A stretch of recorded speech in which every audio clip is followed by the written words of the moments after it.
Hello, and thanks for tuning into another interview on the Art of Intervention Project Summit, where we talk about resources for families, individuals going from addiction, recovery, and transformation.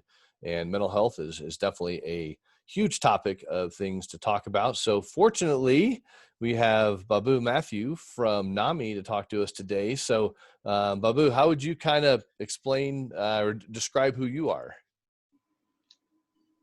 Well, I start with I'm a dad who loves his daughter. The reason why I'm in the field of mental health and at NAMI is because of that. It's the lived experience that I have and the journey that I have had with my daughter for the last 10 years. Yeah, so definitely personal investment in this too. But you weren't always with NAMI, so I know you've had kind of a journey before you kind of arrived here. But can you just tell people kind of like what does NAMI stand for? What is NAMI, and then we can maybe hear about how you got here. Sure. NAMI is the National Alliance on Mental Illness. We have been in our work for the last 40 years. It started as just two moms getting together in Wisconsin in a church building to find a shoulder to cry on for their sons who had schizophrenia. And we have grown to a nationwide grassroots organization from that. So we carry that element of having a personal connection and that empathy, the element of empathy that drives us every day to be there for the least among us. Yeah, and before you came over to work over at NAMI, you were other places that led you to here. So can you tell people maybe what your journey was to get here? Yeah, I was born in India, and my wife and I, with my 9-year-old daughter, moved to the United States in 1994, and we have been living in this country, great country, ever since. And we have had our own experiences with that. But little did I know when we moved in, when she was just 9 years old. Although I could see some of the signs, I had no clue what was going on until to fast forward, it came to 2010 when she had sort of an episode where which hit me like a ton of bricks. I guess that's the case with everyone who has to go through an experience with mental health challenge. So that's how I came to know even about mental health. And although I have read a little bit about it, but that was a life-changing event for me. I'm basically a graphic arts and printing technologist, and I was working in the field of printing industry, and then later on with semiconductor packaging. But none of that seemed, meaningful and relevant anymore. In 2010, my life turned upside down. And of course, I journeyed for the next 5 years. My effort has been to make sense of what's going on with my daughter and what's mental health. And I worked with the Depression and Bipolar Support Alliance for a couple of years. I was trying to start support groups for them. And then in 2015, I found NAMI, which is my home today. Yeah, it is. And a great home it is. And it's great when you see people in leadership that the mission, everything is close and dear to their heart. And you guys have several programs and everything, but talk a little about kind of like the peer and family support programs that you guys have, and how do people find those? Yes, we have a website, we have our community outreach newsletters. What we have mainly is the most important thing that we do is the peer and family support groups, where we have in-person meetings. That's still the North Star, even during this COVID-19 crisis.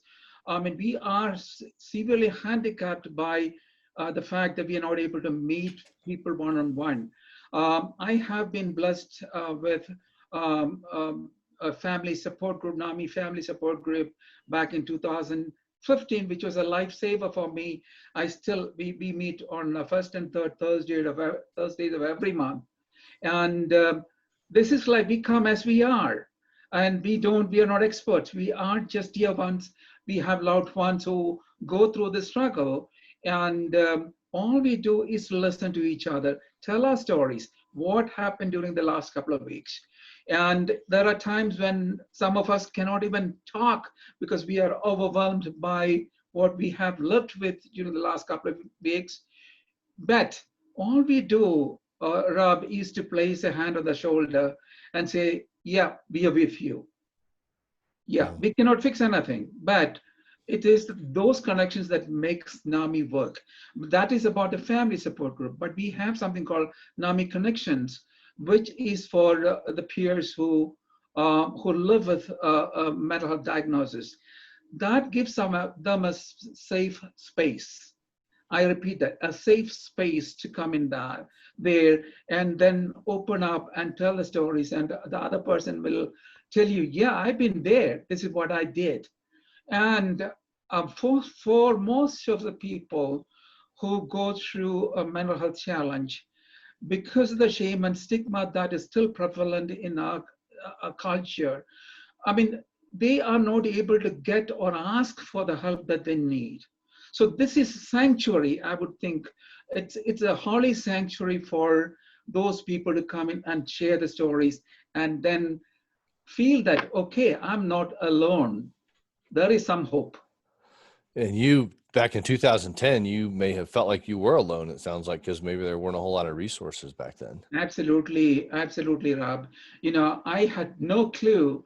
And when this happened, I was with my daughter for a month. And nobody in Colorado or in California did not know I was with her. So I was closeted in a tiny one-room apartment, taking care of them and then working on to get the kind of help that they needed. And I'm so blessed to have that kind of help because of the therapists that we were working with. Yeah, so I had no idea. Yeah. And I like had you no idea. said, like you gave the visual when your life was totally turned upside down. And when you found that out, that your daughter was struggling, we hear a lot about the shame and stigma. And I'm wondering how you've seen maybe the shift or the progress from helping people with that shame or stigma from like 2010 to even today, 2020. It took me 5 years to, like I said, to make sense of what's raging here. And but I was in a process. This is a process, Rob, for all of us who live with that. NAM is wired by common lived experiences. So it's a process for us. Even today, it's a process.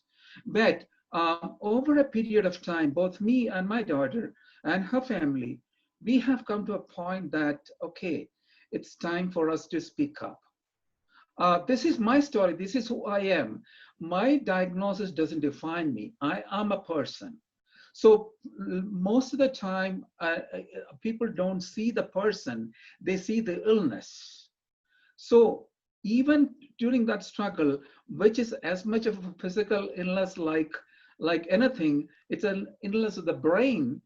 People don't realize that. So I'm a person who has a loved one.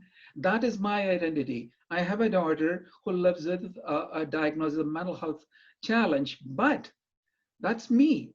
I have a family. I love her, and we all love her, and that's where we are. And NAMI does a lot of advocacy work also. Talk about that a little bit, about what's going on in the advocacy world for mental health and mental illness. Yes, we are still in a place where we need to look at a larger picture. Rob, you do a lot of work in addiction and recovery and substance abuse and all those things. For ages, NAMI has been, and our medical team has been talking about how to have an integrated medical care system, to have mental health parity, because you cannot be talking about uh, substance abuse or addiction, poverty, homelessness. None of it can be discussed without talking about mental health. So until we have, and our country and our system have a medical healthcare system which is integrated for both um, substance abuse and mental health, we're not going to have to reach there. So that's where we are. Yeah. There you go. See, the phone rings all the time at NAMI. Someone's I calling know. right now for some help. Yeah, this is my home office. Yeah, Can I life. turn it off? Yeah, Yeah, I can do it. that's fine. You can try it once. It's good. It's, you know, it puts us in the moment, right? We're in the moment, and I you know, we're know. talking Yeah. about people that need help, and that's what we do. And I know when we were talking kind of before the call and our kind of like pre-call for this, we were talking a little bit about kind of like the interfaith leaders in the front line and mental health and how to reach them with this message and what they can do in their congregations and their communities. So what kind of work are you doing around that, and how can they support you? Yeah, for Rob, for me, my journey during the last 10 years have been also a journey of faith, finding who I am, because it challenged the core of who I am. I thought I had the faith, I had the church, but over a period of time, I have realized my spirituality and my personal health have been factors in saving my life and being where I am. That has encouraged me to give the kind of support that my daughter needed, my family needed, my wife needed, or my son-in-law needs today. So that has been a lifesaver for me. So I'm not talking about churches or religion or anything like that. I'm talking about the spirituality that is inherent in each one of us. So when I found NAMI in 2015, the catchword that I found on the website was NAMI Faith Net. I thought there is something which I could look at. NAMI FaithNet is a network of all volunteers in NAMI and leaders of interfaith, uh, different interfaith leaders, to say that faith is an integral part of your wellness journey and spirituality, and that could be different for every person. But that should be built into that. There was a time when science and faith were going in parallel trajectories, not even, maybe even divergent trajectories, saying that we don't want to do with any of you what you're talking about. But it was the American Psychiatric Association that came out with a manual for faith leaders on mental health. It is not the other way around. The science came around and said that it has to be done.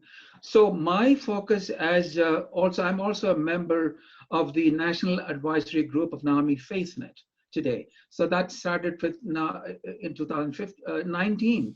And I've been trying to reach out to the interfaith leaders, not to tell them what to do, to tell us how we can help. These are the programs that we have, because we have no right to tell a faith leader what to do, but we have resources. But that will become meaningful or handy only when they open up.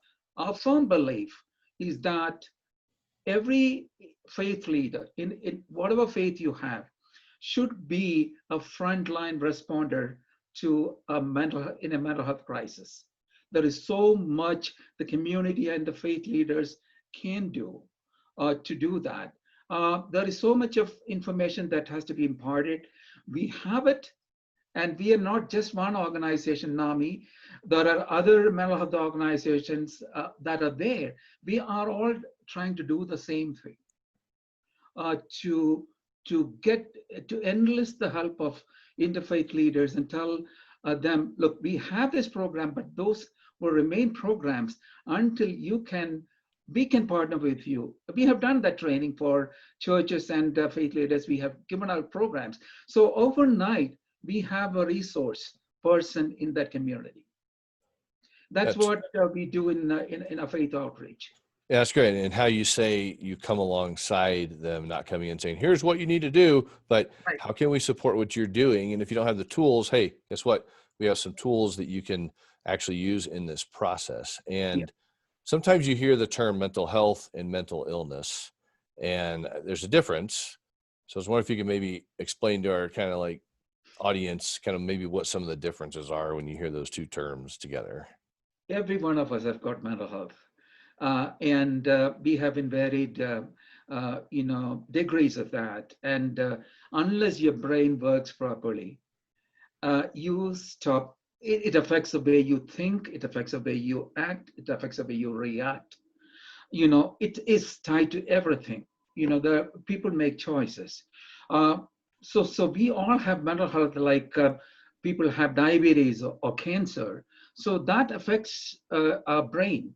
Mental illness, there are several different types of mental illness, which are like, starting with high general anxiety, uh, going all the way to the spectrum to schizoaffective and schizophrenia, which of course sadly is a very difficult illness where you lose your reality because how your brain is affected. So what we have been doing, we are not a therapy group. What we do is give awareness and then train people to cope up with and live with that, how effectively we can live with that. So there are different mental health diagnoses, but to make it short, every one of us is affected by our mental health. Until we fix that or try to walk with that, have that insight about what we are, where our brain is. So there is no shame in seeking help. That is the strength. That's what we believe in NAMI.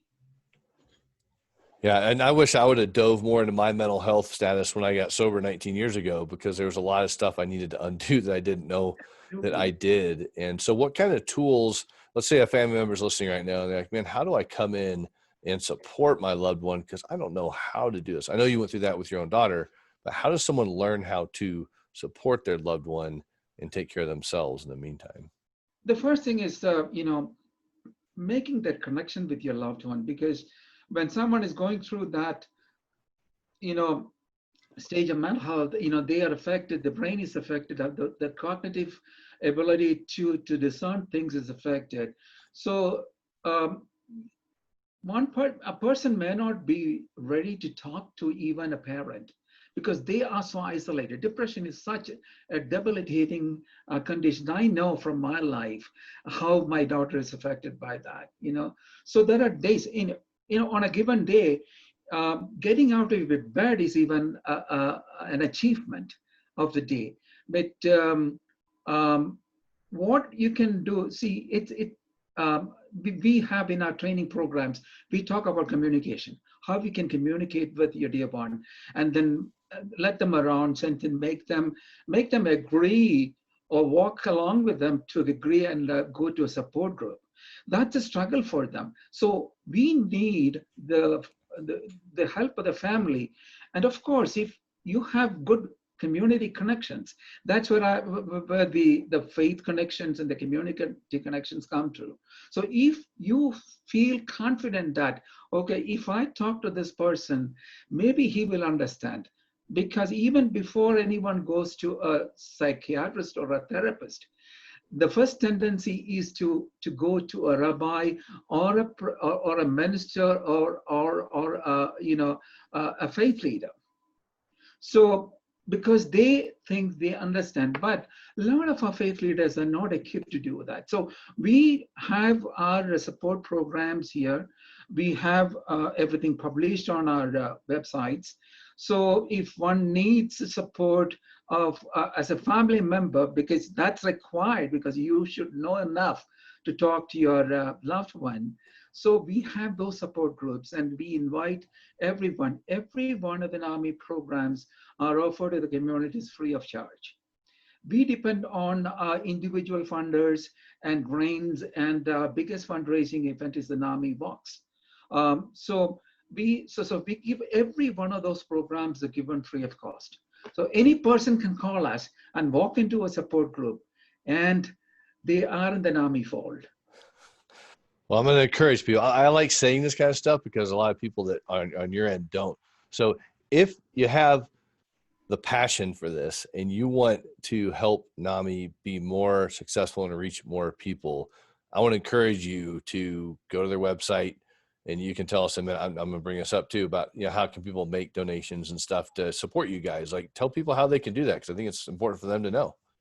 Yeah, we would invite everyone to look at our website. We have two websites. One is the NAMI national website is www.nami.org, and you can see every bit of programs there and connections there. You can find the state units there, state organizations there. We have our state website, which is a state organization for NAMI. And currently, I have the honor to serve as the president of the board of directors for NAMI Colorado. So our website is www.namicolorado.org. So if you reach there, and you can see all the programs, we are not asking for money, but we need every bit of contribution and grants that we can get, because we can use them to go out to the communities. There you go. Well, I'm going to ask for money for you. So there you go. So go check that out. But if they do go to the main website, they can find resources in the other states where you guys have chapters or groups and stuff Absolutely. like that too. Absolutely. Yes. Which is totally wonderful. And again, I appreciate you sharing the part of your story. Maybe one day, if your daughter's ever for it, we could have both of you on my podcast show or something. We could share the story of father and daughter, what you went through as a, I would love that. as But a team. yeah, Bob, Rob, what happens is that, you have to be ready to do that, especially a person who lives with mental health challenges. But I think my daughter, she is a therapist herself. After her therapy, she has done her master's in social work at DU, which is again a fact that has given me hope, is that NAMI, there is definitely hope. And it is there, and I am a living, testimony to that. My daughter is one. Yes, someday, yes, we hope to come and talk to you. Yes. Yeah, that would be really cool. So for people that are maybe sitting there right now and they're like, man, I want to take some action. I don't know what to do. I know we're going to have kind of again, as they kind of scroll down the speaker page on this Art of Intervention Project Summit of yours, there's going to be a little button they can click to have like a download or something. I forget what the gift is off the top of my head, but regardless, how would you want to encourage them to take action like today if they're on the bubble of, I don't know what to do? What should they do? Or could they do? What are some words of wisdom? Talk to someone who could listen. That is the first step. And who can listen. Any one of us at NAMI who have done this journey for several years, we are all there to support. We want to be there for the least among us, because I know those people, the people who are there cannot help themselves. So it's on each one of us to have that element of empathy, to know that you matter. We hear you, we see you. Don't stop there, but promise them that we will walk alongside them. That's a message of hope that NAMI has. So that's a start. There you go. I think often when you say that, people get it. Yeah, just reach out, take that step. There's lots of help. And if you need resources, you can reach out to either of us to get you in the right direction, everyone. So thanks for checking another interview on the Art of Intervention Project Summit. And Babu, I just appreciate your time today, and have an amazing afternoon. Thank you so much, Rob, for all you do. You got it. Thank you. Thank you. All right.